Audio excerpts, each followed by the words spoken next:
a guest. There's no mistaking today that we've got a guest because she sat right here. Normally we can do a grand reveal and they appear on a little screen on the box. Especially now our guest setup is similar to our normal setup now, where we're just like this side of the table. But yeah, you'll notice like we have a guest in person as well. I kind of like doing it this way as well. It's nice, isn't it? It's hard to do because obviously we do it in your dining room and it's like right on the bottom of the country and there's a lot of people who are like spread across. So it's hard to do that kind of thing. There's also a really funny trend as well, is that I think we're edging to a point now where we're almost 50-50 in the amount of male guests that we've had and the amount of female guests that we've had. Yeah. But with the exception of Sophie, the other 3 female guests that we've had now with Katie have all been in person. Obviously, we did Hannah's at Cozy Club. We had Kirsty come here as our first ever guest. Yeah. And now we have Katie here as well. I have the bonus of living 2 roads away from you as well. We should point that out. I haven't gone to any massive effort. I would have taken it semi-personally. If you've got no, I'd rather be on Zoom, thank you, than come to your house. Shout through the window. Yeah, I know. Shout across to be the fair, road. if you shouted, you'd probably hear from my house. Like we could have got string in tin cans and like through the street. You probably hear us doing the pod if you open your window. Like, why have we never done that? I can smell when you're cooking a barbecue. That's the good part. Yes. Sorry. But yeah, like obviously, like it's with the guests that we have on, we always have a little topic that we want to talk about. And Katie's just been through having a child, and we're going to talk a lot about maternity leave and the process of that kind of thing, being self-employed.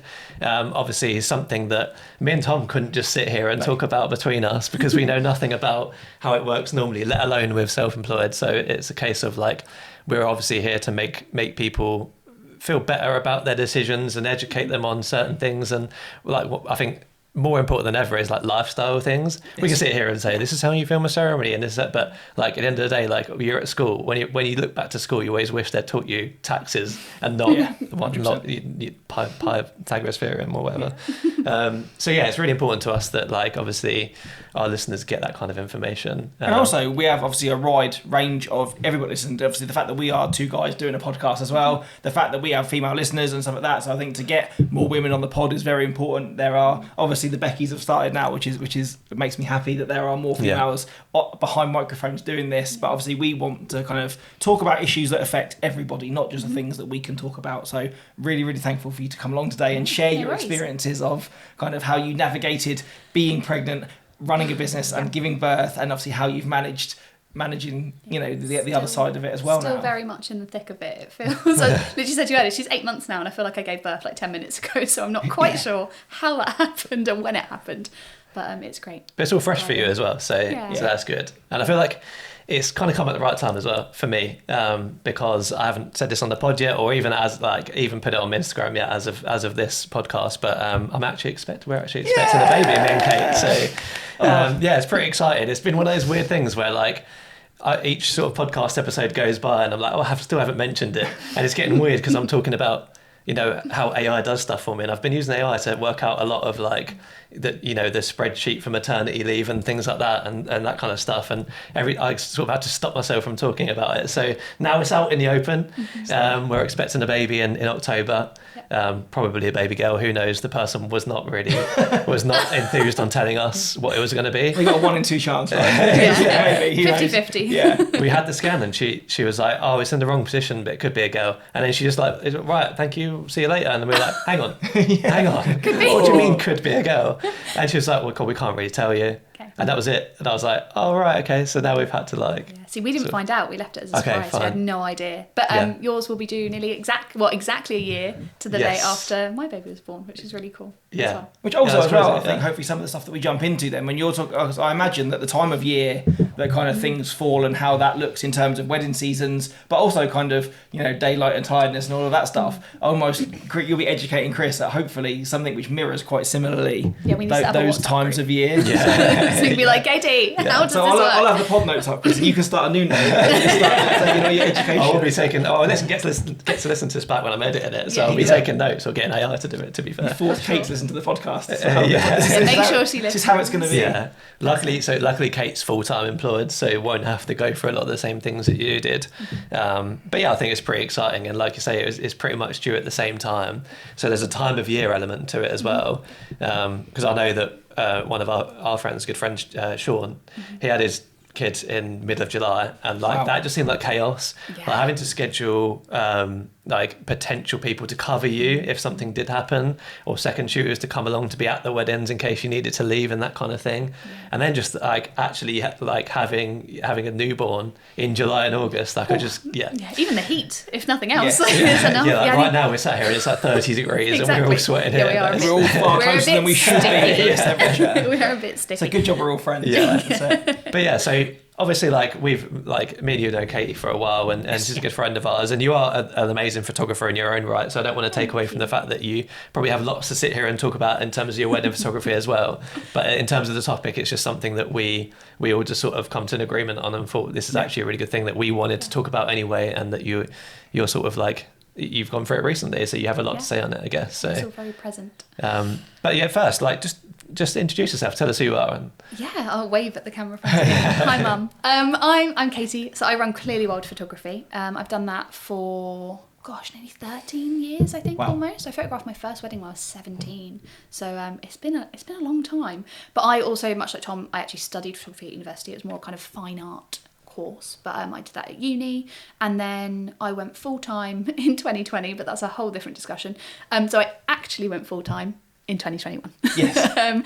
But even then, those few years have gone so quick, and it feels so strange, and like our relationship has really grown over that time with both of you, really, and with Coactive and things like that as well, so it's been brilliant. I think that's probably worth mentioning. Obviously we spoke about the Coactive a few times, haven't we, on the pod. So this is the other half. Katie. That Katie is the other half of the Coactive. The Coactive is kind of on ice at the moment because of the reasons that we're going to talk about in this podcast. But there are definitely, we definitely have plans to bring it back, don't we? And kind of once when life ever settles. But once we kind of get to a point, we've both got a minute to kind of address that and get moving with it again. I think once I'm properly off of maternity leave, and then hopefully we can kind of get the gears grinding on it again. I think that'd be really nice to do for the rest of the summer. Yeah, definitely. And I think, as I say, for some of the reasons and the kind of the obstacles that you've had to climb over between balancing work and kind of just being life and being a mum and the rest of it, you're going to hopefully see some of the reasons as to why that was probably one bridge too far for us at the moment. So the Coactive was something we've spoken about on the pod before, haven't we? And how it's like it has been great for community in our area, I think, and it started for photographers and videographers, right? But it sort of expanded into this, like lots of suppliers meeting up.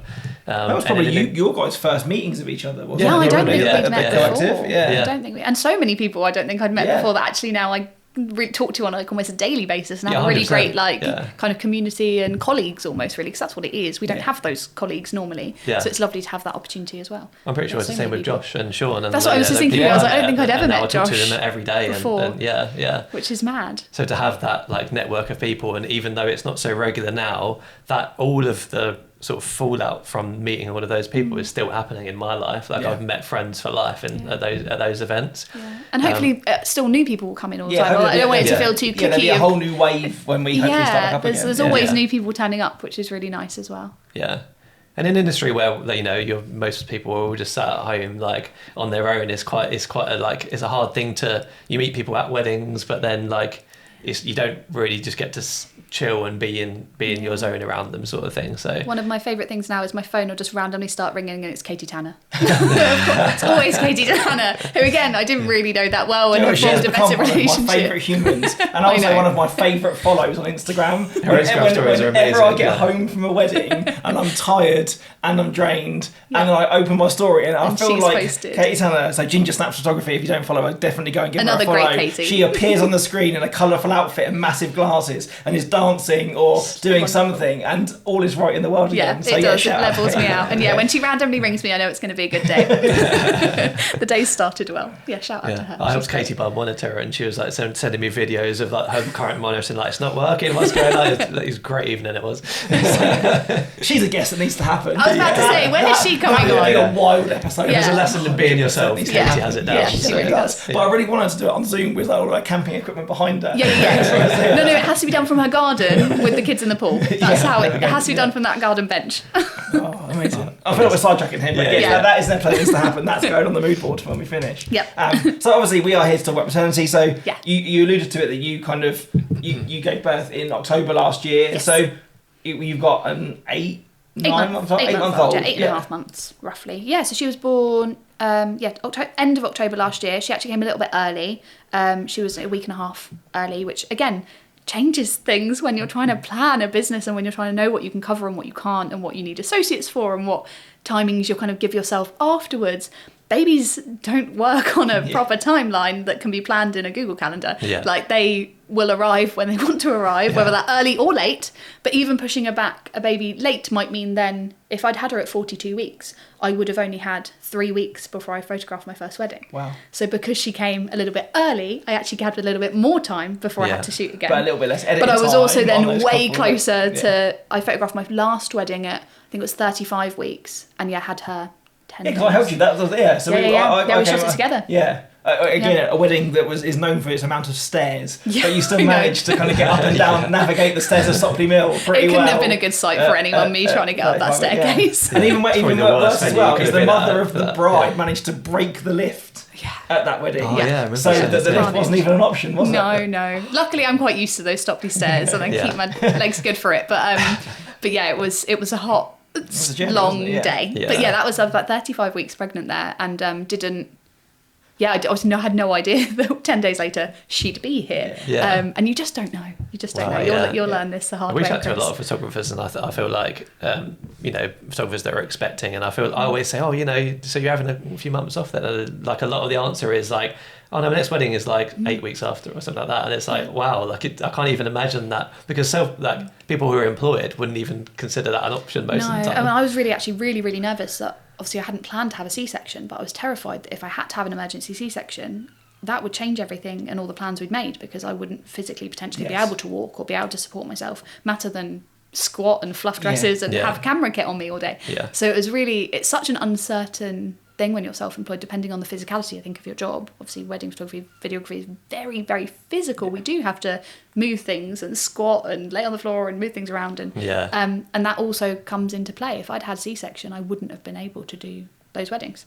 It just wouldn't have worked. Well, I guess to kind of go back to the obviously beginning, because knowing that we all do as suppliers, that wedding bookings can come at any time. At the moment, we're still talking about bookings that are maybe going to come in 2 or 3 months, those late inquiries. But some of those really kind of early birds, and they know that they want you, can book you up to 2 years in advance. And at that point, you're definitely not pregnant, or sometimes maybe not even thinking about that. So to go back to that beginning. So when you first found out that you were pregnant, kind of how quickly did you kind of have those thoughts, once kind of the excitement of all of this is happening to you, that about how you were going to kind of navigate, or what felt a natural point to go, okay, I'll probably need seconds from there, or I'll probably need to associate those? So there's probably a few of those questions that we'll kind of answer, I guess, as we go through and kind of talk about different parts. Because pregnancy, again, and childbirth is all such a personal experience. This is very much my personal experience of it. I wasn't overly ill or anything like that within pregnancy. I was quite lucky, apart from some really bad acid reflux and a bit of nausea earlier on.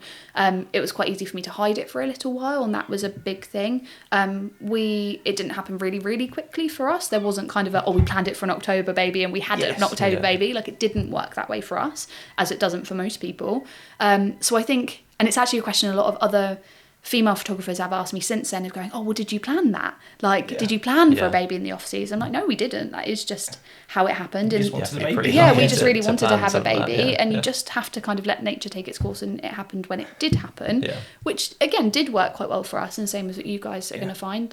Having a baby in that off season does make things a little bit easier. I think Bina from Bee Photography, she had her twins in June.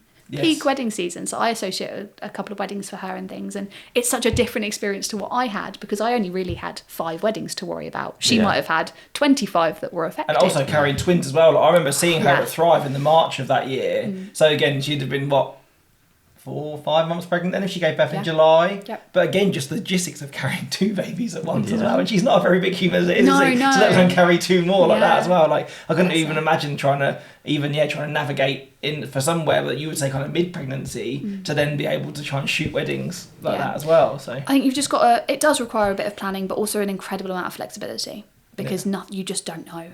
And you have to be willing to kind of just ride the storm as it happens. And again, I'll probably talk about that in a little bit, but I did have a few hiccups during pregnancy that made things a little bit more tricky, and did mean that I needed second shooters for a different time period. So my initial plan was to have second shooters from 30 weeks, I believe it was. Okay. And then I associated 3 weddings out. So one, I gave all couples the option of a refund. Okay. Because I was like, this isn't on you. Yes. Like, if you want to book someone else, that's totally fine. Like, this is my issue to deal with. And you told them sort of once you let like family and stuff like that. So what, around 3 months? We did wait a little bit longer. There was a tiny amount of complications and stuff at the start, so we just waited a little bit longer than normal, just so we knew that everything was okay. Yeah. And then I think it was about 17 weeks, so probably nearly closer to 4 months, where I was getting to the point where I was like, I can't hide this much more. Again, if you're only looking at associating those weddings at the last month, say, you're still giving those couples 4 or 5 months notice. Yeah, exactly. Yeah. And I went into every email conversation. They were given the option of a refund. They were given the option of an associate photographers. One of them was yourself. Yeah. And they were also given the option of just photographers who I knew had the date free. Yeah. So then they could choose what they wanted to do with that information. I wanted to make sure I was super honest with them from the start. One couple chose to refund, totally fine. I don't even actually know who they booked in the end, but they were so lovely about it. Yeah. And 2 associated. So you did one, and Kirsty, who was on the pod, who's a good friend of mine. She did the other one for me, and it worked really well. But I only really had 3 weddings to worry about. So actually, in the grand scheme of things. And again, I think because of that notice as well, obviously I can only talk from the experience that I had with the couple that I did for you guys, but obviously because it was communicated so early on, it also meant that I went and did their engagement shoot, didn't it? So obviously, although I was an associate on the day, it meant that you were probably in a position that you could have gone and done their engagement shoot, but obviously you were kind of thinking forward enough for them that no, it meant that I actually got to meet them pre-wedding, not just a face on Zoom, or wasn't just handed a job sheet. And it meant, obviously, when I got and did their wedding, they did kind of feel, they gave me a lovely card, didn't they, to give to you as well as, but I also felt as much as their photographer, even though that you handled the edit and stuff like that. So and I think that was super important for me, it wasn't just that I went to you or went to Kirsty and said, right, are you free? It was very much a case of I tried to pick who I wanted to associate it to, who I thought would be good for the couple. Like, I genuinely cared about the fact that I wanted it to be covered and fit for what they needed. So I was really trying to be really mindful of who I asked. And gave them time to build connection with the couple as well. And that's important. Like, I could have it's going to be this person, taken that money and done their engagement shoot, but that wouldn't have benefited anybody. Exactly. Like, Tom needed to do it because he was the one who had to build that relationship. And I forgot, obviously, that we did a Zoom with them, didn't they, before they decided? So I came to yours and we sat and did a joint call with them, so you could kind of introduce me, and then they could go, okay, now we've met him, we'll make the decision. I was just aware that I was throwing extra stress into their wedding life, and actually I just wanted to make it as easy as possible. Like, it was my decision, not theirs. So they had to. I know it had to make it as easy as easy. And was it even the couples that you had to bring seconds for? Did you get met with any negativity? No. Or I was so lucky. But I think if I'm honest, and I was lucky because I know of other photographers who have met with some real pushback. I think everybody was just so kind and so thoughtful, and I had a bride who in the later terms set up a separate room for me, and she'd put snacks and water in there and things. She was like, if you need to just go and sit, just go and sit. And that's nice, one of my couples had gone out to Disney in Florida before their wedding, and they brought back a little present of some does stuff for the baby, and I was like, oh my gosh, everyone's just being so kind. And even after she arrived, I had a few little cards in the post and things from couples from the past few years. So it was just lovely. Everyone was just lovely. I like to think that I have the nicest clients in the world, but we all say that, don't we? But I just genuinely think they're just good people. It's nice that you show your face a lot, though, isn't it? And on your page, and so you build that trust with your couples. So that not only on the day do they trust that you're going to be in a good state to photograph it, but also if you're going to get an associate or something, their full trust is in you. Yeah. And I found that previously, you start to worry about those kind of things. If I've had to get an associate for illness or whatever it might be, which is quite rare, but you kind of think, oh my God, they're going to absolutely kick off. And most of the time they're ask a couple of questions, but we fully trust you and we know it's going to be okay because you've made us feel comfortable throughout the process, and you've not just come back and been oh, by the way, it's not going to be me, it's going to be someone else. Honesty and just showing up just really helps that, doesn't it? And the fact that even obviously again with illness or this, that you're putting them in a situation that you never didn't want to be in yourself, let alone kind of the thing that you've still bothered that despite everything that's going on, you've still got their interest at heart and trying to a degree of work whilst you're ill or something. Yeah, and that goes a long way. But I think like Chris said as well, the fact that once you did let family know, or people know you, and you made that really lovely reel, didn't you, where you kind of was telling family members and stuff. So it wasn't as if you kind of this is happening and then deal with it, and then but then didn't say you didn't make one announcement and then never say any more. And your stories are really good at kind of keeping people on that journey with you, and you come across as very much Katie the human rather than it's not super corporate, is it, the way that you run your business? I'm a human being, they're a human being. Let's all just be human beings together. There's no pretense. I'm very much as I am. open book, mainly because I can't control my facial expressions, as you'll learn from watching if anyone's on YouTube. I have no control over my facial expressions whatsoever, so I kind of have to be super honest, because you can read me like a book anyway. So that always helps as well. Yeah, I found that with getting second, because obviously Kate second shoots like pretty much most of our weddings, right? Yeah. And recently it's kind of been different anyway, because full-time work and trying to like handle weekday weddings and things like that. So like I've had a little bit of practice of being like, okay, well, it's not going to be Kate, it's going to be someone that you haven't looked at yet, or something like that. But generally people are just so, again, like trusting of that process. And Kate's not going to be second shooting for the rest of the year, because she is like finding the whole physicality of it quite hard, especially going to work Monday to Friday and then having to come and film wedding on Saturday. It's just not working out. So like I've had to then, find second shooters and then message them already and say like, oh, but I've already got the second shooter booked in. It's not like I messaged them like, Kate won't be there, but we don't know who's going to replace it. Like everyone who I've told already knows that someone's like, don't worry, I've sorted it. There's nothing you have to do. I mean, that's quite an important thing as well. That you've given those couples an options before. Like you can have these people, or you can cancel, or these are your options. But whatever it is, you have to do nothing. Basically, just tell me your option, and then I'll do the rest. There's as much choice as possible with as little action from them. Yeah, exactly. And I think as well the fact that you even offer an outright refund, which one couple took, I think it shows at that point that you are thinking of them first as well, and not just I need to keep that money so you can have a second, or you can have an associate, but you can't get like more or less, and kind of do it that way. You did really go, no, this is on me, this is my thing, like it's my decision, not theirs. Having my baby means far more to me than keeping your deposit. So that's and just a stress-free life as well. Like admittedly, even doing those associates, and again it might be something we talk about later, like it was still stress, and it was still stuff that I had to think about and do, and I also felt like I should be involved, so I felt like I should be checking my emails more, and I started to edit those, and all of that comes into play as well. Like it's not just you just get to hand it off to someone else. And also I always find it, like I've only ever done it I think once or maybe twice. You associated the wedding with me, didn't you, during a long time ago, during COVID time. So again, I had a couple that rearranged, and a couple had already rearranged to their date, and so again, rather than lose the couple, I offered them the chance of an associate. And I find it really odd editing a wedding that I wasn't at, because you know the people, because you've done the meetings, you know what kind of the itinerary of the day was. I know obviously I know that I love your work, trusted that you've done a great job, but it's still pretty weird when you're sat kind of in your desk trying to put that stuff together and telling the story. If you weren't there, it's really hard to I often find, and I do find with associates who like got a random picture of a duck, and I'm like voice noting like, is the duck important? Do I need to leave the duck in? Like even if the duck isn't like a really nice shot, do we need to leave the duck in? It's an own joke with the cards to kind of know that. When I used to have a regular associate, I used to get him he used to make basically a YouTube video of him going through the wedding, because he used to cull it for me first, and he'd talk through and say, this is why this is in there, or this is why this happened, leave that in, and that was so helpful. With video as well, it's trying to find the vibe. Like, how do you like pick music for someone who you didn't actually know what music they were using on the day and what they were like, and was it like a really upbeat kind of vibe? Like it's picking all of that kind of stuff. That's bizarre, because to a degree you can watch it play out, but you see such a curated version, don't you? Again, by the whole day is say 12 hours long. You come back with like 2 hours of footage. That's already is like.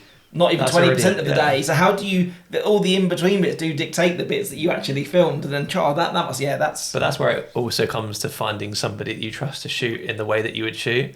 Because let's say that I had this really fun wedding coming up, and then I had to like pull out for it. I have people that I know would shoot like me and value the same things as me. But if I went out and got Matey's an editorial videographer, or one of these that's just like lots of couple stuff, that kind of thing, and then it comes back to me and it's just lots of slow-mo in a field like sunset and not a lot of candids, I would assume it was quite a romantic, quite slow paced wedding.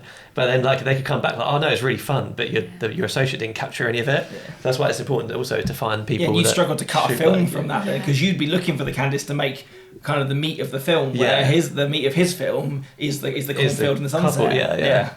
Amazing. So again, once obviously kind of like those waves of elation that you're finding out you're pregnant, then obviously kind of say that the kind of the technical bits, telling family, then telling your couples. How quickly did that kind of practicality set in of going, okay, well this is when I'm going to shoot to? How once I've had the baby, where does you know, what help do I get as a self-employed person? Like, how easy is that information? Like, I know sometimes when I've had questions about expenses from HMRC, everyone's got an opinion on it on a forum, but actual written government legislation on their website is very grey. It's very vague, isn't it, HMRC? Is maternity the same? It's equally as vague and complicated and makes no sense. Okay, it's just really interesting. I apologise if I do look down my phone. I wanted to know that I got the numbers and things right, so I might just keep looking at that.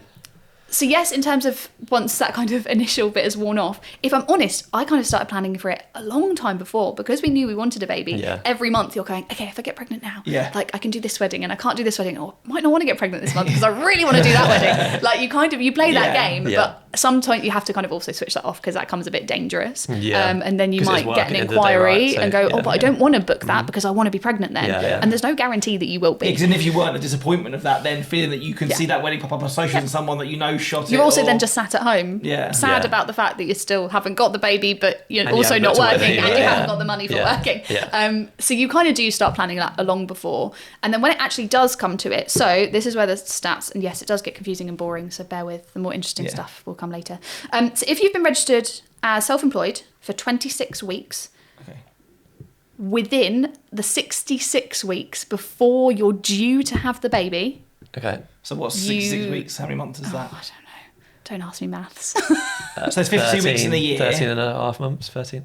And 13 weeks before that. About 14. So about 14 months. About 14 months. Yeah. 14 months. So out of those 66 weeks, you have to have been self-employed for 26 of those weeks. Okay. If you do that, you can apply for maternity allowance online. Yeah. Okay.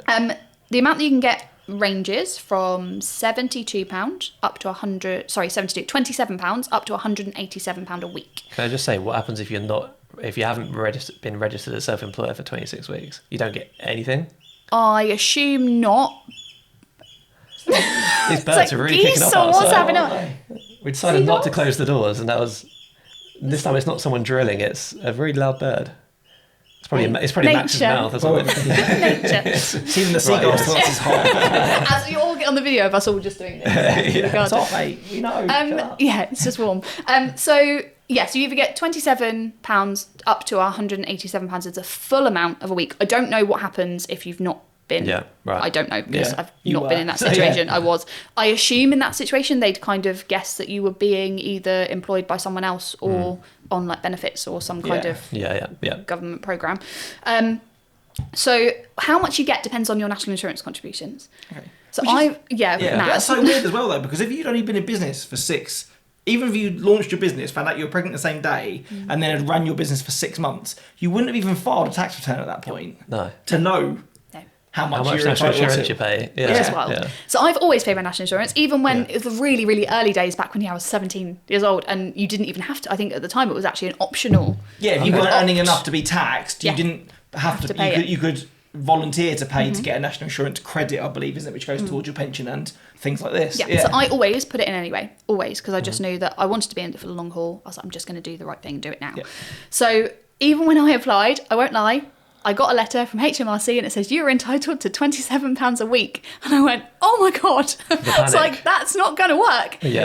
Without going too much into it, a week before she was born, we found out my husband was being made redundant. It was a very stressful situation. That's fine. You think we're now have an extra mouth to feed and £27 a week to feed £27 a week isn't going to go that far. I've seen the size of your husband as well. That's it. Like, I reckon his lunch is £27. Exactly. No, no shade, Ryan. No, he's a 6'4" rugby player. Yes, he eats a lot of food, like a lot of food. Family packs all the way. So that was a bit scary. Despite me paying everything and being on top of everything, and what I didn't realise is you can contest it as well. So I obviously got straight on the phone to HMRC, waited I think for 48 minutes or something ridiculous on hold to talk to someone. It was just an error on their system.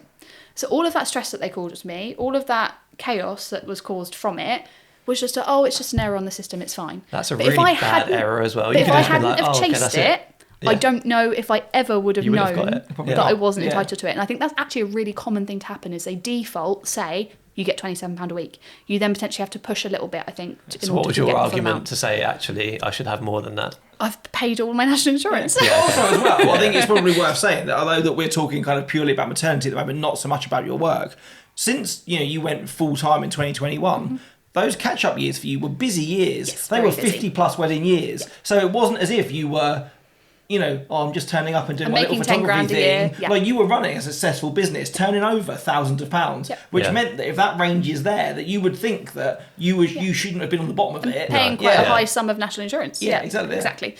So it's really interesting to see how that sat on hold. It was just an error on their system.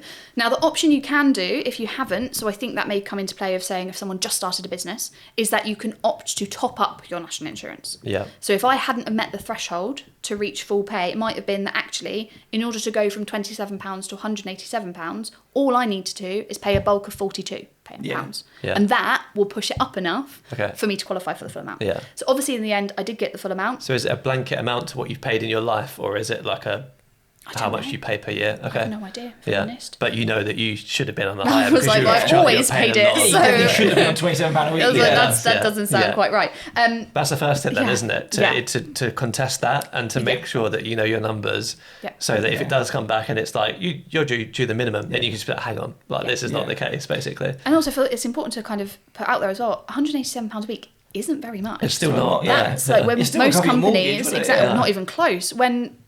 When most companies, obviously, you do get 6 weeks full pay, you get 6 months half pay, you get whatever it is you get, which is great, and then you go on to that lower amount. If you're self-employed, you start on that lower amount. Like, there is no buffer at all, which I think in itself, it just makes you feel a little bit uncomfortable. Top you up or And it doesn't. That doesn't bode well for women in business or women who want to start businesses around my age. Or not the 187, or is it not taxed? No, it's not okay, taxed. fine. It's not taxed. So I remember when the COVID grants came in, and it was like, we're going to give you this amount, but it's all taxed, and it's like, well, why am I giving you it back? Well, I found that like when they were like, oh, you're entitled to the last payment. In the end, I almost ended up keeping it, and in the end, all I actually got from it was the interest, and then the tax on probably the previous four more or less equated to what the last one was. So. Yeah, no, it's really, really tricky. And also the application process is a little bit difficult as well. I've definitely got that somewhere on here. So, because you can only apply once you're 26 weeks pregnant. Okay.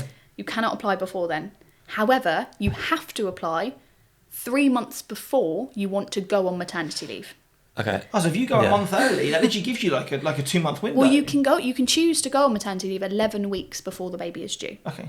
So that's nearly 3 months before baby is due. Once you start doing the can't maths, apply until but you you're can't 3 months apply in. So you could be until thinking, you're 3 yes, months in. yeah. So it leaves you a really small window that you can apply for, which again, in the middle of wedding season, when you're a hot pregnant woman, is not a fun, enjoyable thing. And also knowing that their admin system is probably not like next day. No, and it does. And if there's a fault with the system, much like they did with mine, I then had to resubmit an application. They had to change everything for me. That took another 2 weeks. By that point, luckily, we weren't in that really dire financial situation. But for some people who are really relying on that income, what that would have happened in that situation is they would have paid me £27 for the first 8 weeks that I was on maternity leave and then backdated it.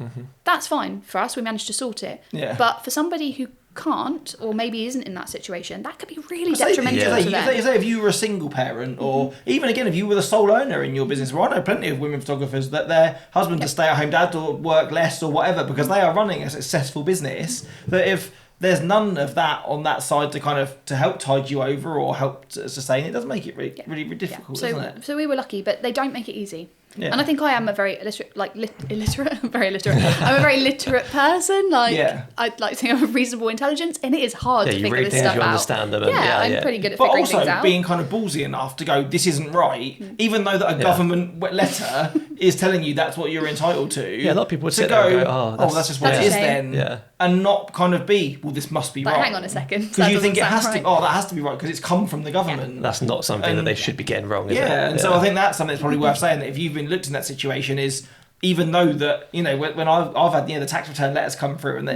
they send you in April to go, you must pay this by 31st of January next year, and you still have that little panic going, do I have money? Yeah.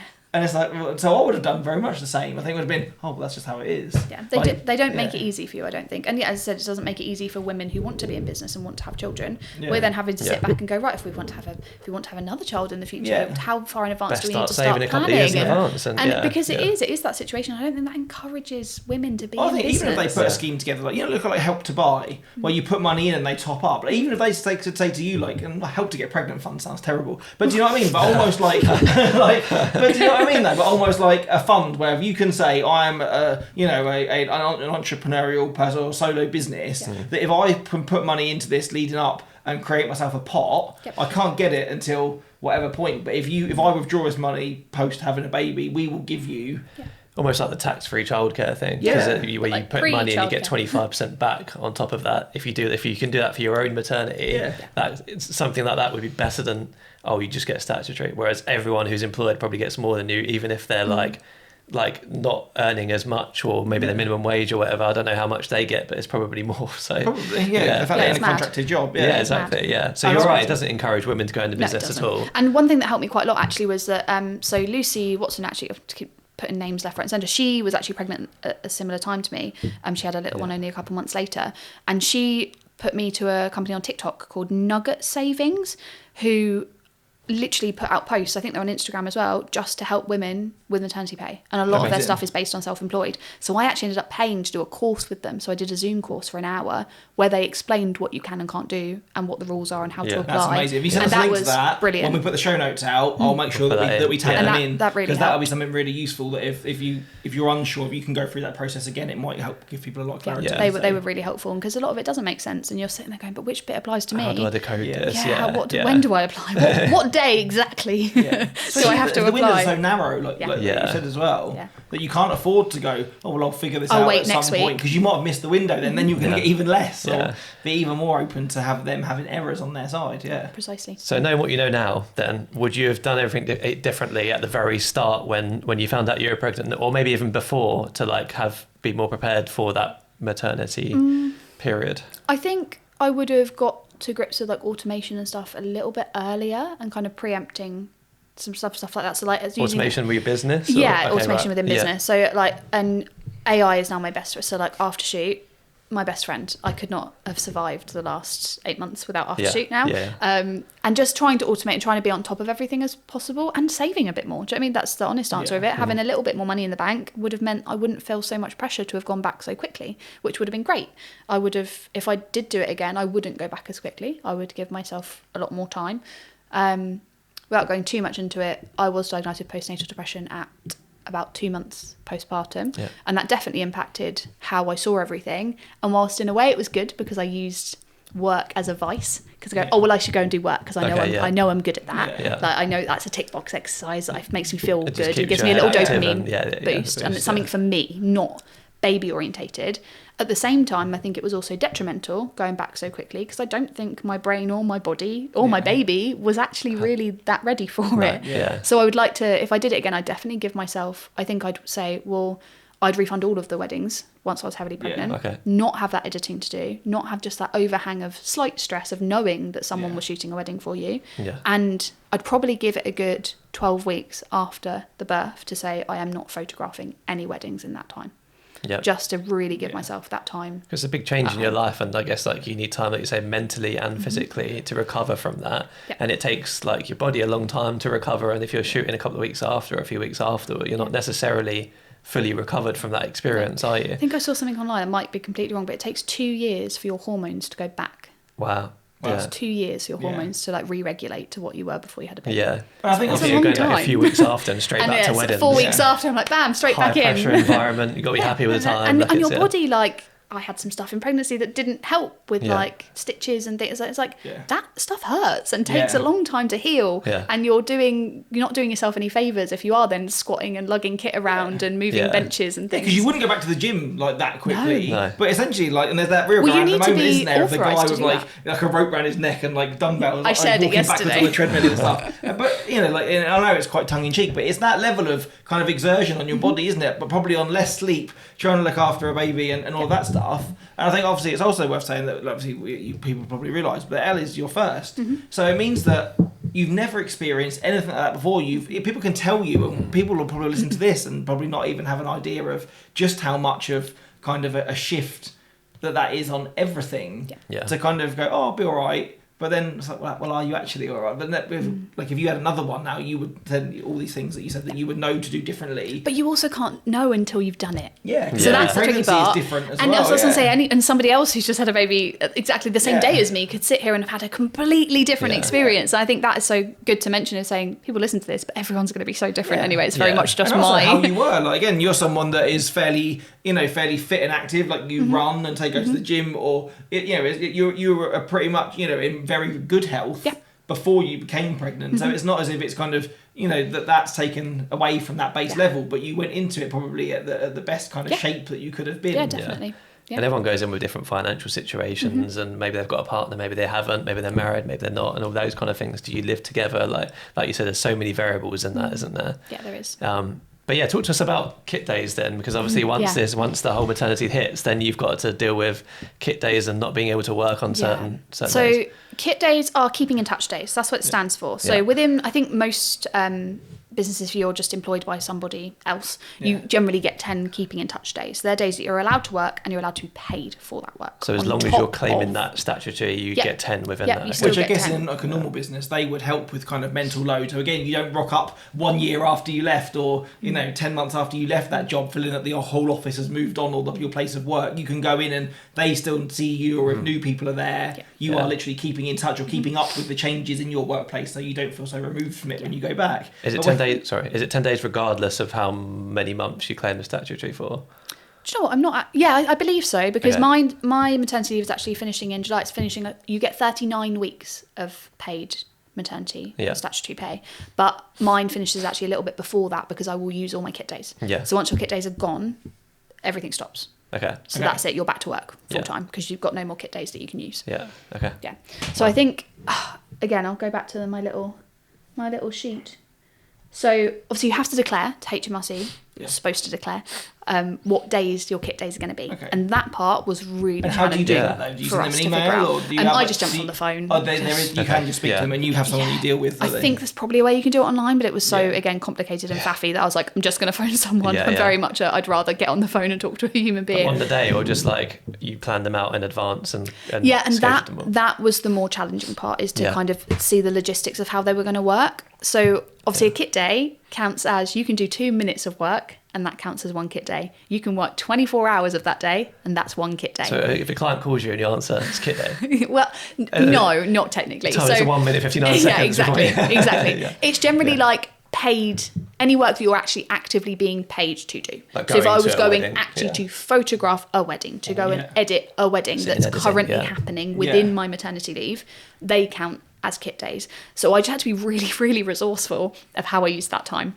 So, for example, I had a couple of shorter wedding coverage. It's like, great. Other people wanted to book me in for sessions. I say, okay, cool. I'm going to do 2 family sessions, 1 at 9, 1 at 10. I start at the wedding at 11. I'm going to come home. I'm going to edit till midnight.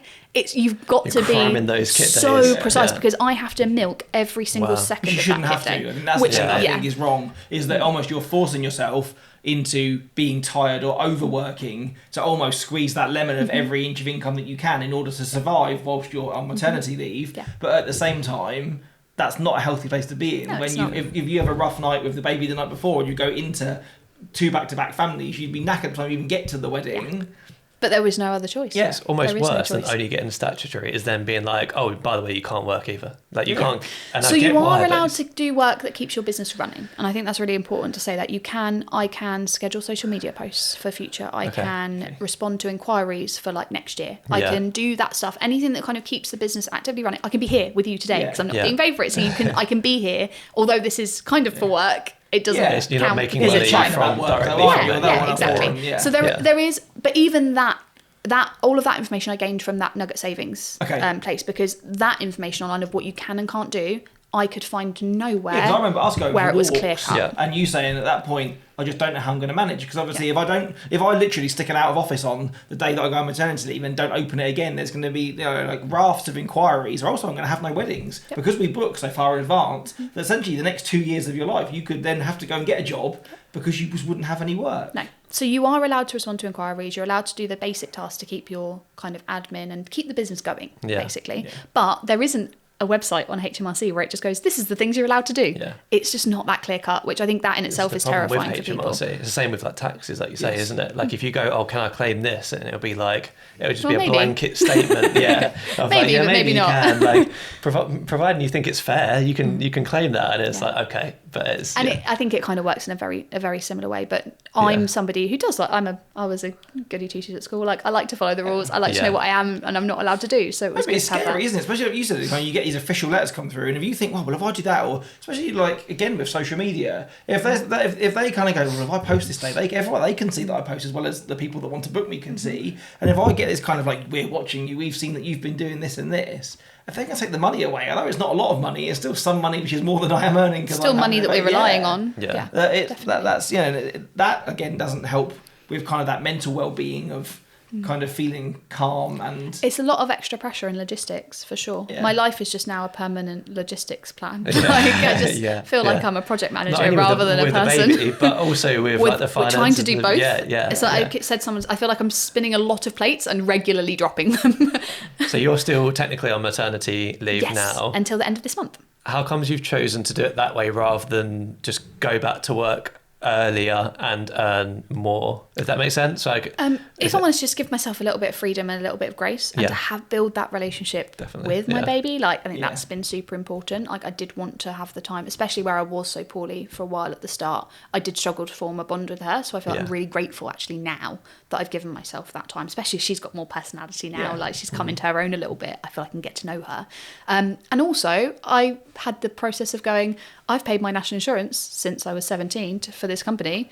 You'd be damn sure I'm going to get everything I'm owed for that maternity leave. And that was the bottom line of it. I said, actually, no, I want as close to 39 weeks maternity as I can get because that's what I'm entitled to. Because in my mind, I like obviously I see everything in statistics a lot of the time, and I'm like, oh well, if you're only getting £187 a week, that's what like half a wedding pays for a month then. So in that 9 months or whatever you would have maternity, you'd only have to do like 6 weddings to get the same amount in statutory. So but then there's that balance of like, I think my mindset when I can make more money next year, I can make more money in 5 years, I can never get that time back. Or you can do that time in your kid days as well. I will never ever get this time back. It's gone. Once every day she's getting older, every day she learns something new. If I'm not there to miss that, and I am still missing stuff. It's an important period as well, isn't it? Like I am still at wedding. I'm using those kit days. I am still out of the house a lot. Stuff happens. I get videos of going, oh, she's just started doing this, and I'm not there. And that's sad. It's hard. Well, that's got a weigh on you, hasn't it? I think that's probably one of the biggest things about this job is that the gift that we have to give, that we preserve memories for our couples and their families, so that we're showing up and giving those them. It does mean that it always comes at a cost to our own memories sometimes, doesn't it? Yeah, for sure. Yeah. So let's get into the actual process of being pregnant and shooting weddings. Like, what was it like shooting the weddings when you were pregnant? Did you have any particular issues, and what did you do to like overcome these things? So I think day to day was fine, like the managing of everything. I'm a very organised person anyway, so having to sit down and organise this stuff all out didn't really faze me too much. If anything, my weird brain kind of enjoyed it. Slightly ADHD and slightly autistic probably. I got a kick out of that. But the physicality of it was a whole different level. You are carrying around a whole human being, and until you've got that human being inside your stomach, it's really hard to understand what that looks or feels like. And it does. The exhaustion is like nothing I've ever experienced. And again, that's very personal to me. So I think the issue I had was which I think we've probably all spoken about before, is that I think I was about 23 weeks pregnant, I fainted at a wedding. So it was probably about the same temperature that it was now, to be honest, when we had that really... It was about July time, I think, I remember. Really hot wedding. And I was asked to, and this is no reflection on the couple were amazing and very, very lovely, but I had a vicar who was not particularly helpful without going too much into some stereotypes, and was told me and the videographer that we had a certain spot to stand in behind the pews. There was no room to have our bags, really, no room to move. You stay there, don't move. And we stayed there and we didn't move. But it was about this temperature. So like high 20s degrees. Yeah, the church was incredibly hot and stuffy, filled with way too many people sun's coming than through the should have windows, been. It's like, and we couldn't move. I couldn't access my water. I was about 23 weeks pregnant, I think, and I just went. and completely Like and just passed out mid-ceremony.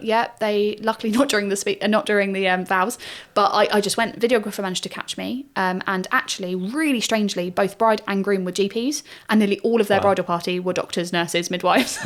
So 2 of the guys basically carried me out mid-ceremony whilst they were all singing. Apparently, it felt a lot more dramatic than it actually looks on film. I think it was handled very, very. I feel like in the movie of your life, like this would be a key scene of someone carrying you down the aisle of the church, literally, while, like, the with cameras still dangling. But my doctor, and I'd never fainted before that point. I've never fainted since that point. My doctor said it was because I was forced to stand in one spot for so long, like couldn't even shuffle my feet. All of my blood had just pulled to my feet, and it went, baby needs blood.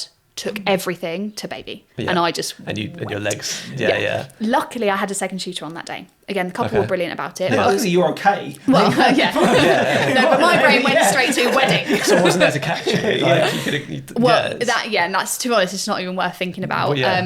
And if I'd have been closer to home, maybe I would have dealt with it differently. I didn't tell my husband until I'd gotten home that evening because I knew how worried he'd be. But I was 2.5 hours away from home in the car. I was like, I'm still going to have to drive home. I'm still going to have to, I might as well stay here where there's doctors and GPs. I'm safer here than me trying to get home. And I wasn't hurt. I didn't bump into anything. Nothing. Baby was fine as far as we knew. And I did get checked up in the day after. But thank God I did have a second, because she just immediately stepped in. I was like, even out of pride, I was like, I don't want to go back into that church. I just don't feel comfortable. So she took over completely, and then we both carried on with the day whilst I just took it a bit slower. Had the couple booked a second already? Yes, they had. Or is that wasn't at that point? You were still shooting when solo if they didn't book a second? Yes, I was. Which obviously then, and I had another 7 weeks of weddings after that with no seconds. So I immediately went home that day, booked seconds for all of those weddings. Obviously no expenses to the couple at all. I covered everything. So then you think, I need a backup, because if I didn't have a second, then it would have been I don't know worse what would have, and if I had hit my head, if I had, even if I'd bumped baby, I would have had to go to hospital. So I just didn't want that risk for couples either. It wasn't fair. So I covered the cost of that, which again, when you're saving for maternity leave, and then I had to drop, I think it cost me an extra £6,000 to have seconds for the rest of the summer. Wow. Yeah. It's in your busiest time, I guess. That's it. Although you're saying 7 weeks of weddings, if you're shooting multiple weddings in that week, and trying to find people that are available at short notice. Yeah, exactly. And people did, and I wanted people I knew that I also weren't just somebody that I'd go, oh, you're just there as a second. Doesn't really matter what comes out of it. There were people I knew needed to take over potentially if I did become poorly. So they had to have the ability and the skill set to take over as well. So they were maybe a bit more expensive than normal. And that was probably the biggest thing for me and the biggest learning curve for me, in that I would definitely in future have someone there for longer. And just take it on the chin as my cost of having someone with me, because you just don't know. Yeah, exactly. Yeah, I'd never. You don't know when you're going to get shoved in the corner of a church. And that's the thing. And they said I was never likely to faint again. Said it was just the circumstances. Yeah. But you don't know when you're at a wedding. You don't know when you're going to be put in those circumstances. Hydration is that important, then, isn't it? Because obviously we always talk about hydration and how I'm so bad at hydrating at a wedding and whatever. But when you're stuck in a church and you don't have your water with you because there's no room for your bag.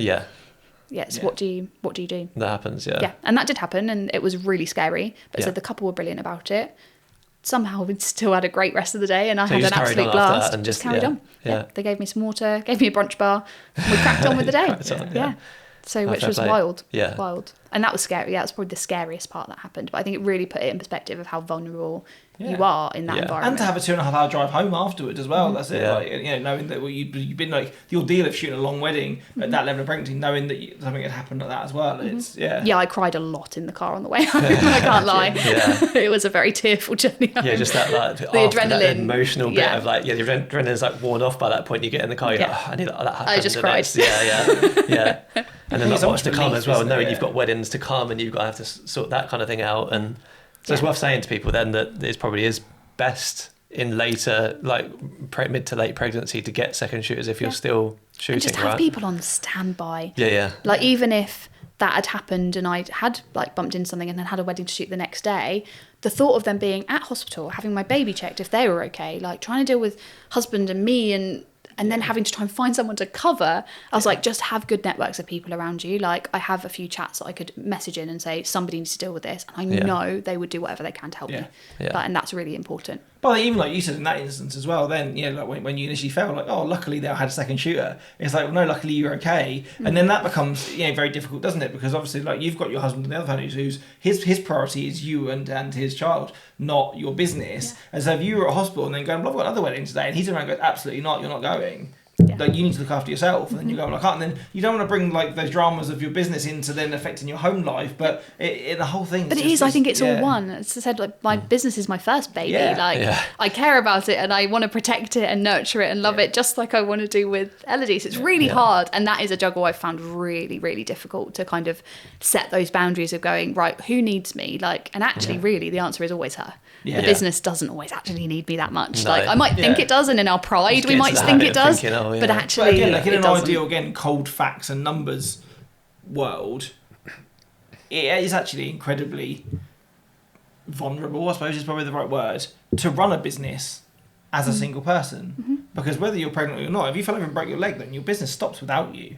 There's no one there to pick anything up, is there? Or in yours, if you go down, it's that. So in terms of safety all round, maybe we're just as bad for being one-person businesses. But the majority of our industry are. Yeah. Because thinking we need to do everything. There would be a struggle to kind of afford for me to have someone in my business to work alongside me full-time. Because I'm not sure there'd be enough for them to do, or also then enough sustainably for us to do what we do, or so much of what we do comes from, or the reason that people book us is because of us. Yeah. That when you dilute that, you lose the charm of what makes it, isn't it? But in kind of a safety issue and stuff and the rest of it, it is quite a... Bottom line, all people actually want is some really pretty photos of their wedding. Yeah. And as long as someone can give them that, and they're not an arsehole on the day, I think they'll be happy. That's it. Sometimes you think, sometimes you're like drawn into thinking, oh, it's definitely me that they want, and it's like they want your photos, but like, and it might be you that they want their fine, but if it happens in the grand that someone else has to come in for whatever reason, and they trust you, then they understand that it'll be someone else, and as long as those people are going to produce the same pretty photos that you do, then normally it's like, oh, okay, that's not, that's much like we found with the associates, like they were all overjoyed.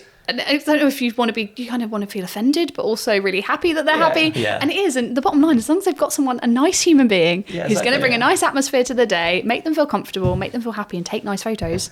Yeah. Yeah. If you're needed at home, you're needed at home. Like, and I think that's really changed my perspective. So do you feel that your perspective is that now, though? Like back on that day that you fainted, did you share the same thing? But now that you know, again, I'm just a person, I'm just a mum. Like if things come up in the future, as you know, if things happen with kids, they fall over, they do whatever and stuff.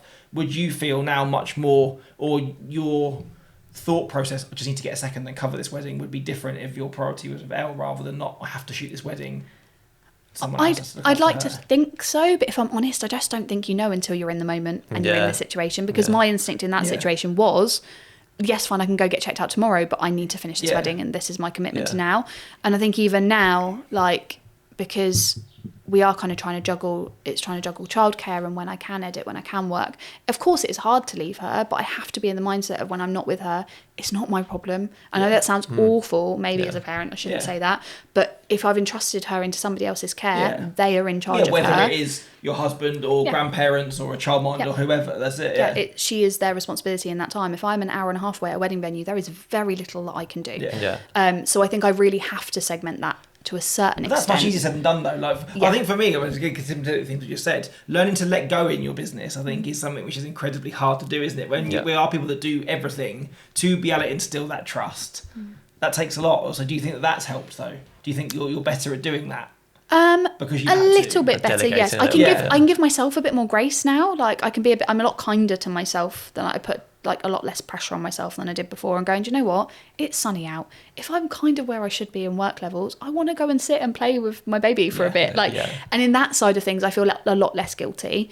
But at the same time, it just does depend on the situation. I'm notorious for maybe not putting like a good perspective on things in the moment and going, but work needs me. That inquiry sat there, so I must reply to it straight away because that's what I've always done. It's like trying to deprogram 12 years of like the business has been my priority for that long. And now suddenly it can't be, and that's an interesting thing to try and I guess also it's finding time for yourself amongst that as well, isn't it? It's easy to say, well, my baby's priority now comes over the you know, if she falls in front of my business's priority. But it's like, well, if that sticks you and your own well-being or your relationships in third place, that's not a healthy place to be either, is it? So I said parenting is a constant contradiction, and I've probably contradicted myself already multiple times today. It's a constant contradiction, and it's just a juggle. Yeah. I saw something really actually learning process as well. Exactly. My friend sent me something the other day and said you might feel like you're juggling everything, but some of those balls that you're juggling are glass and some of them are rubber. So some of them you can let drop and they will bounce back up and you can deal with them tomorrow. Some of those things, which is usually your child, is glass, and if you drop that,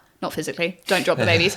If you drop that, you can't fix that. Like, or it takes a lot longer to fix, or is a lot more effort to fix. You can drop a lead and not work. But I can drop an inquiry and go, do you know what? In 3 years' time, am I even going to remember? Whereas I could miss something, obviously not for now, but I could miss something in future for her, a sports day, a gymnast day. Yeah. And if I miss that, actually that could have a much longer detrimental impact to missing an inquiry or missing a wedding. Yes. For example, I had an inquiry come through really weirdly on the day she was born for her first birthday.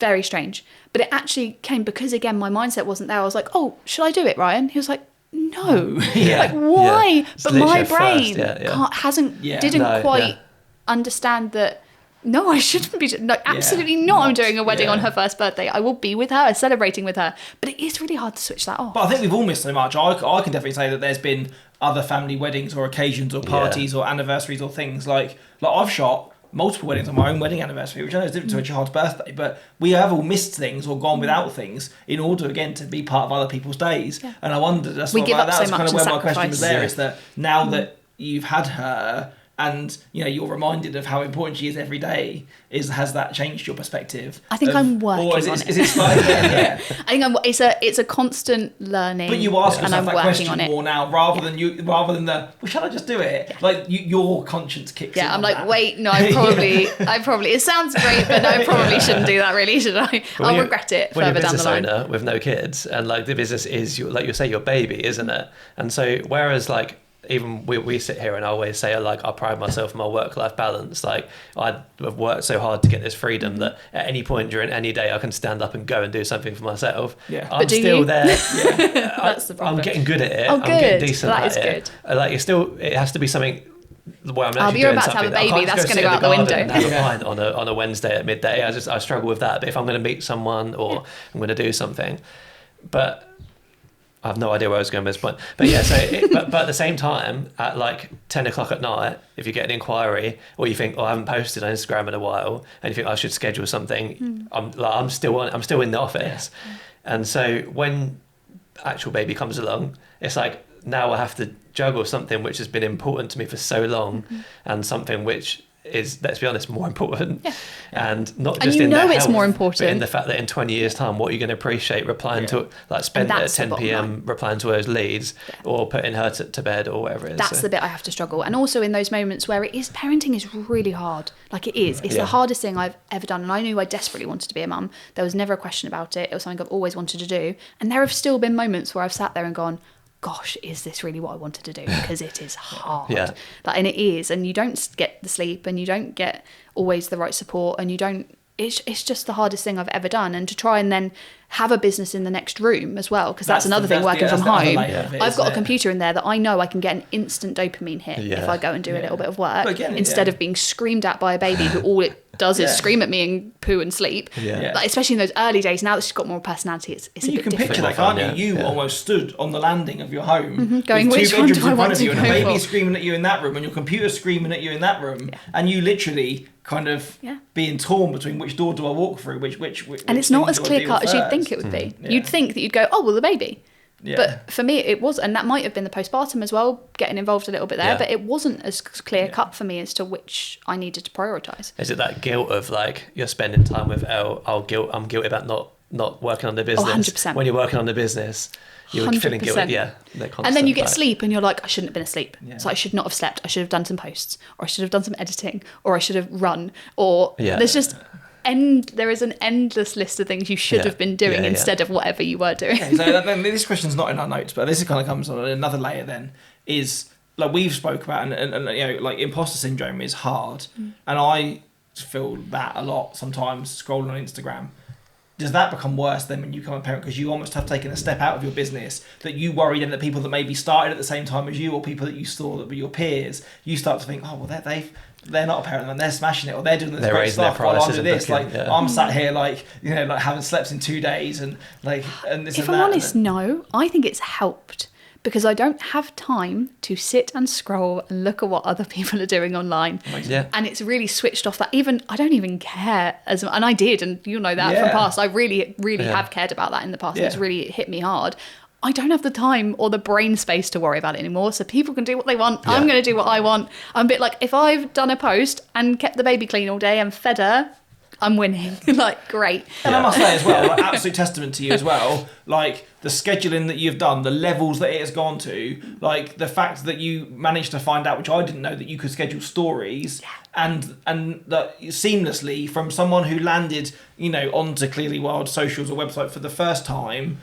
I would think they would struggle to know that you are probably working, I'd say as little as you are, that's your disservice. But to know that you are on maternity leave, but there's still these stories going out of these things, like, you know, you've been doing these pram thoughts, which I've enjoyed endlessly, kind of looking and again showing up as a human, but as a mum, but also all the anniversary post and other stuff. Like I knew I needed to stay present more for my own. I don't actually know how it would have impacted the business. I probably wouldn't nearly as much as I think it would have done. It was for me. That stuff was for me, because then I didn't worry about it. I've got some posts scheduled. I've got some bits done. So then I felt like I could take more of a step back. Like I'm doing something. Like, and that felt really good. Because that's a thing that always feels like, I feel like, you know, in The Sims, when you have like a hunger thing, meter, that's like your Instagram post bit. When you post, it goes to 100 and then it keeps going down and you feel like when it gets low, you need to post again. Yeah, it's like right now, I don't think I've posted anything in like a good week and a half, but I know I've got posts scheduled coming up. So does it matter? Probably not. Yeah. And also though, what has the impact been of that on future bookings? Nearly no difference at all. Okay. Nope. So you're literally had an inquiry this morning from TikTok. As healthily booked for next year as you were for this. Yeah, maybe like a tiny bit quieter, but nothing that I'm concerned about. But also, most people are, though, to be fair. It's not, I don't think it's a new thing. And also it's a big thing. I think if anything, I'm actually in a really, really good position currently based on what the industry kind of looks like. I think I said to you, like, I did want to cap at about 25 weddings this year. I'm going to be shooting 32. So like there's not like, yes, maybe again in hindsight probably too much really. Should have said no to a couple of those, but I haven't found that it's really impacted the business at all. So I think, again, like maternity aside or not, that lessons of how much time we actually need to spend constantly micromanaging our business, like not nearly as much as we'd like to believe. Actually make big changes sometimes. We're all far too deep into that, aren't we, at the moment, of like, oh my god, this person that's posting 3 times a week, I need to post 4 times a week. And it's like we literally had this conversation just on the last episode about Instagram, didn't we? And how like I was just saying, like, I've tried to take a little bit of a step back from it and go on, post and leave, basically. And especially throughout the summer when you can get burnout as well, and you start to think, oh, you know, this person's doing this, maybe I should be doing this. So it's good practice, because once the baby comes, you won't have time to you'll have to post and leave. Yeah, exactly. Yeah. You just but don't then there's have a correlation then between that imposter syndrome or burnout even, and the amount you're looking at Instagram, because like we're so involved in this industry, like we want to know what's going on, but at the same time, if you're scrolling through it and seeing a million sunset photos and you go to a rainy wedding on a Saturday, you're going to feel so gutted. Like once you've had a baby, you won't see it, so you won't know. And also, you won't even know what the weather's doing outside, so that's not an issue either. But your job becomes your job again, and not your baby. Like, I guess you still enjoy it, and that's the kind of thing you want to do. But at the end of the day, like I now have an actual baby. Puts you into perspective. It does. It puts it all in perspective. Yeah, it gives you a greater purpose, doesn't it, than just being a business. For sure, owner. and then makes me see how we run the business differently as well. Like. Does it? That's interesting. We're going to say, so when you go back, like how are you going to run it a little bit differently to like pre-baby, or? I don't really know yet. I think it's all trial and error, because obviously she will also start nursery, so that will give me a bit more flexibility in the week. But I don't want to spend every single Saturday away from her. And that's what I'm aware of. Like, that is now family time. Saturdays and Sundays is family time. And if I book a wedding for every Saturday of the year, I'm not going to get that. I don't want to also have that wedding exhaustion on a Sunday where I feel like I can't give her my energy and can't play with her because I'm so knackered. So the whole day just doing washing because she still goes through nappies and Whereas before, like, I've just taken a half-day wedding for a kind of really a peak date for next year, and actually I'm okay with it, because I'm like, do you know what? I don't need to fill my diary with these massive weddings that are miles away or destination, because I quite like being at home. And the idea of being on a Saturday, doing a half day, but I've played with her in the morning, I'll be in home in time for bedtime. perfect. Yeah. And like you said, it's a give and take, isn't it? At the moment, she needs you want to spend that time with her because those changes are coming thick and fast. She's developing her personality and you want to be the present parent. But, you know, in 15 years' time when she wants She to doesn't want anything to do with me. me. And hang out, and then you're not cool. You can go back and do destination weddings then and do the rest of it. Like, and then I'll be cool because I'm doing destination weddings, right?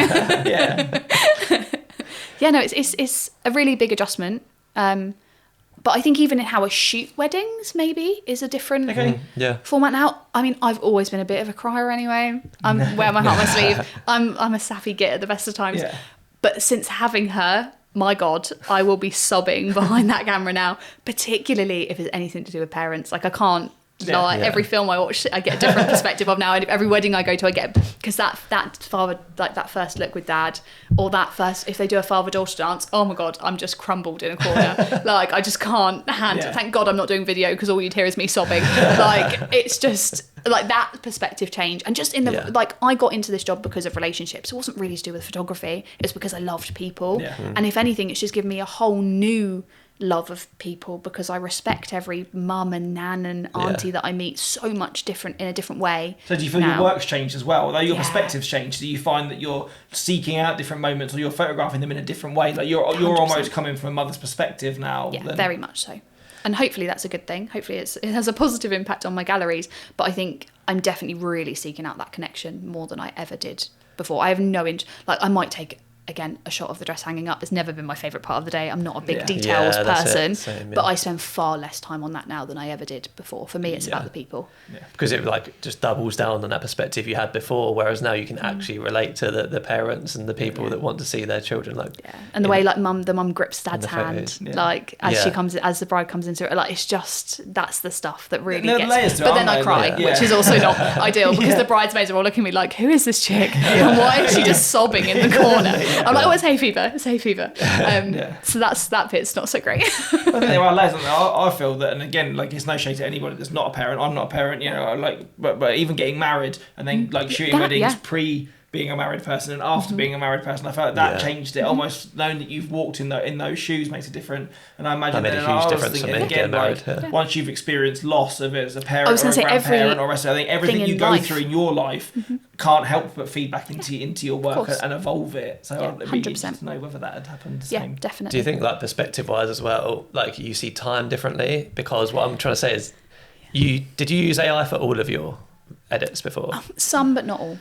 Do you think you'll probably use it for more now and be less precious over that kind of time? Because all of that time is time you could be spending. Because if the work I can produce is still of a high enough quality, and I still check everything, I still personally do. I don't kind of batch it through and then leave it. I'm very much, I still will look at every image. I'll still do some little tweaks to every image. Yeah. But for me, any time I can claw back is time I can give to her. Yeah, exactly. Or even time I can give to myself. Yes. Like I can go, do you know what? I can have a shower and wash my hair. I can come on a podcast. Something's running on my computer like right now because I can. Because I can. Yeah. And when I think about when I first started, when I go way back, when I edited every single image by hand in Photoshop and changed the like formatting. Because you care and it's your baby at the time, isn't it? And it's hard to let go of. It is hard to let go of that, but I didn't have a choice. It's forced me to be more flexible.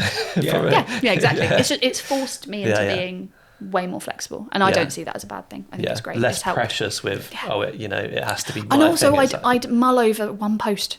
On like one carousel post and go, but is that exactly in the centre, or does that image perfectly match the other one, or did I post something like that recently? I don't care anymore. If I want to post something, it gets posted, done is better and than perfect. Don't think about it. But now done is necessary. Like done isn't just perfect anymore; it's just necessary. It's either not being posted at all, or it's being posted in the state that it's in. And so be it. No one actually cares. And that's why so no one cares. The last 24 hours, everyone forgets about it. And if it doesn't do well, or people don't really react to it, then delete it. Like not that you delete it for likes, but clearly people didn't like it, so it's fine. It gets rid of it. But long term, she will care whether I'm there or not. Yeah, and exactly. that's what matters. Yeah. She'll remember if I was there or not. Yeah, on Instagram, people won't post. Instagram won't remember. In your household, you're trying to appeal to her. And that's and yourself. And she's here and now, and Instagram is completely redundant, really, in the grand scheme of things. And TikTok and all of it doesn't really matter. And I think that's what I've learned. It's a flow, though, isn't it? Yeah. If you lose people along the way, you'll gain more. Yeah, exactly. Where you don't want to lose her. No, you know. No, and I did, and my followers have really fluctuated since having her. Like because I do talk about her, and I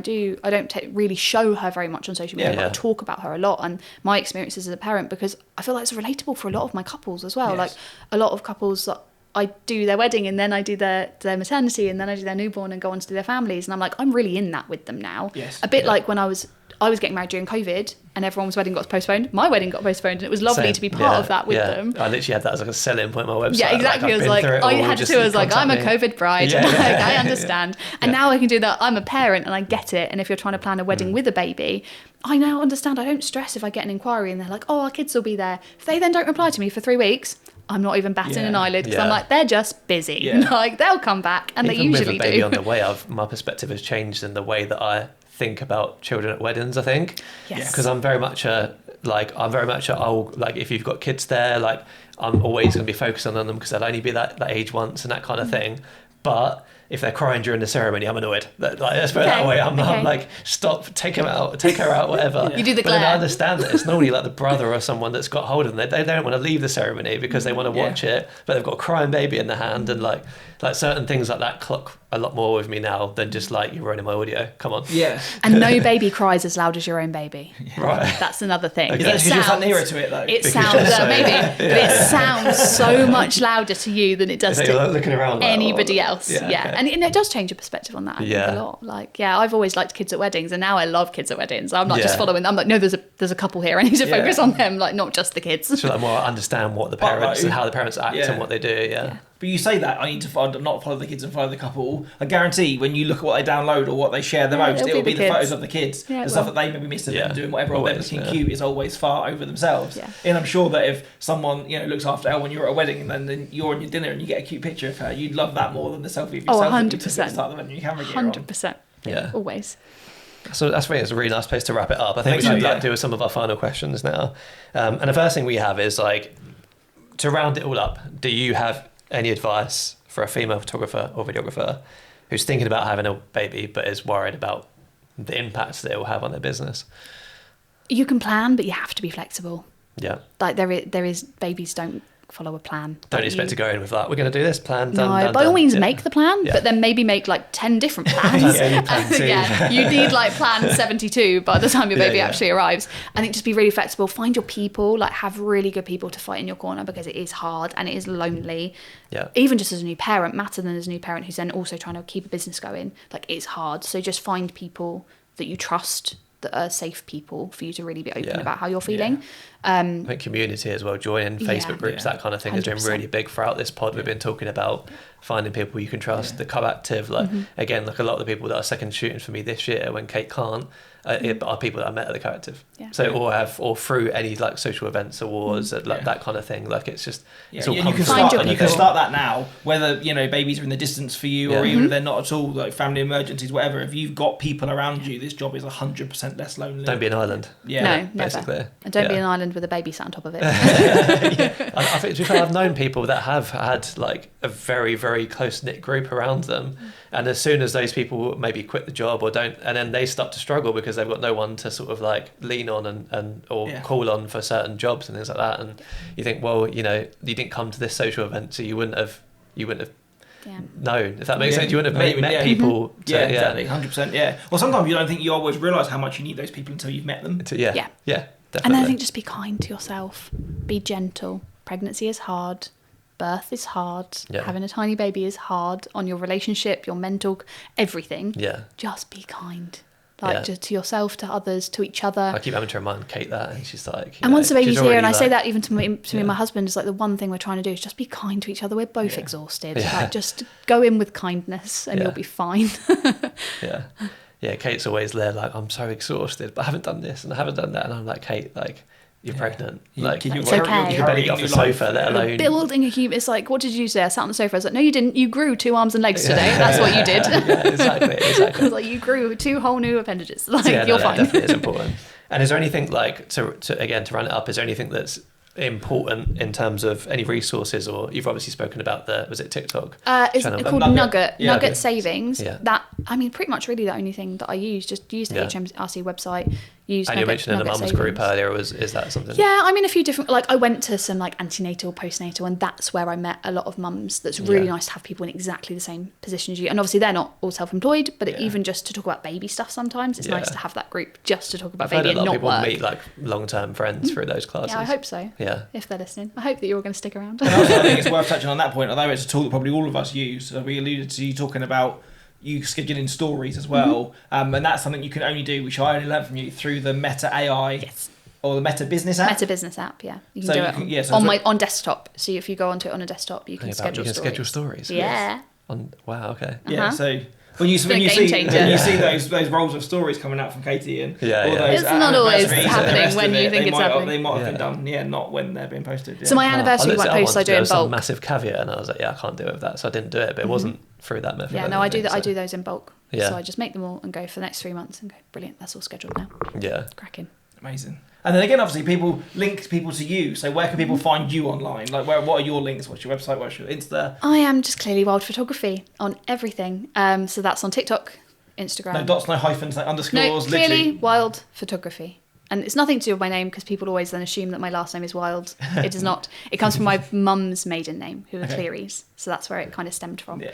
And I did it for them. The whole business was born for them. So it felt right that then they were in the name. Yeah. And Wild is because I'd much prefer to be not wearing shoes running around in a field. That's where I belong. I belong in a forest. Outdoor weddings. I'd love, that's what I want to be known as. That's the goal long term, is to be like the outdoor wedding photographer. I want to be no shoes, in a field, arms out, flower crown on. That's that's the life goal. With a baby in a sling.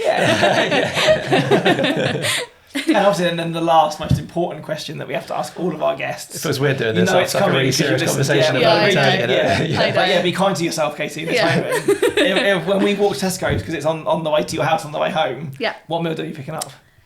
Always a Lucozade, an orange Lucozade, which is also my go-to for a wedding day. Lucozades, especially during pregnancy, flat. Sport or sport. During pregnancy, oh my God, those things. And during labour. I drank 4 during labour, so lifesaver. Lucozade Sports are like the staple, aren't they? In that's videography and photography. This podcast. I know when that little AI thing went round, mine had a Lucozade Sport. That's what mine. She had a camera in one hand and a Lucozade Sport in the other hand.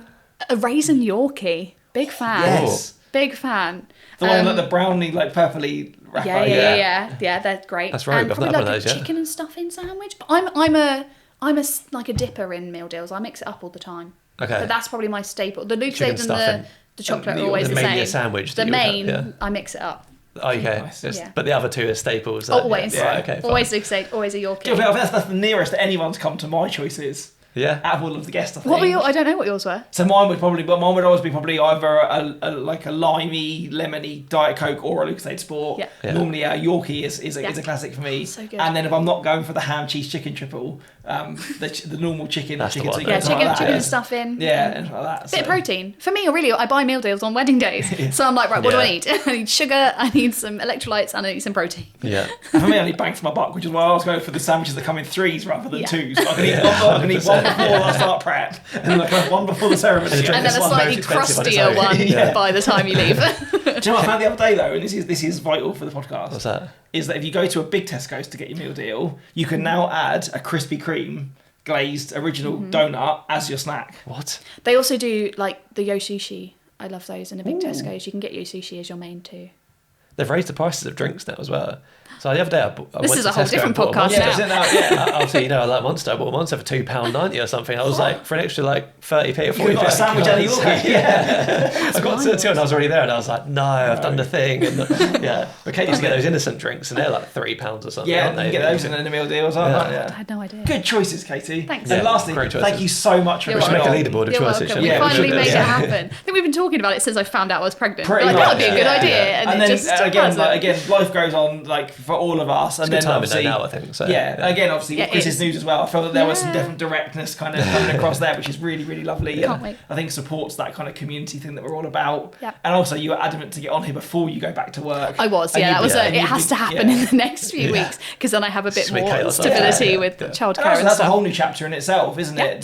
To begin life as not. We'll do another one this time next year and see how it's going because it changes all the time. Yeah.